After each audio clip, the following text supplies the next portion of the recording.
as this is the start of winter, we should start taking care of our skin accordingly, because winter में हमारी level of humidity in air is very low.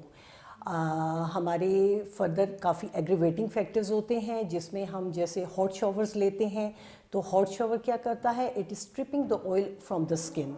Secondly, हमारे जो heating system है in Pakistan, most of the heating systems में हमारे humidifier नहीं है, जो फर्दर हमारे मॉइस्चर को स्किन में से कम करता है.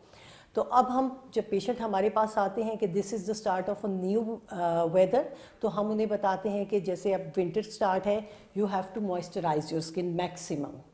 जितना आप मॉइस्चराइज करेंगे उतना आपके लिए अच्छा है. अब सेकेंड क्वेश्चन क्या है कि which type of moisturiser you have to use. So you have to use the moisturiser according to your type of skin. अगर किसी की स्किन ड्राई है then you have to use lipid based moisturiser, और जो हमारी oily या जिसको हम एक्नी प्रोन स्किन कहते हैं, उसमें हमने कभी भी लिपिड बेस्ड मॉइस्चराइज़र पे नहीं आना. We must use water based moisturiser. क्यों? क्योंकि वो आपके पोर को ब्लॉक कर देगा and that can lead to acne. Second thing क्या होगी, हमने वाटर इनटेक बढ़ाना है.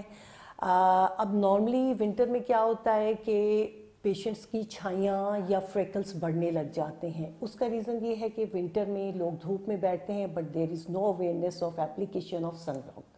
हमें सन ब्लॉक लगा के धूप में बैठना है. क्यों? क्योंकि सनलाइट एक तो हमारी स्किन को फर्दर ड्राई करती है, सेकेंडली इट कॉजेज़ पिगमेंटेशन.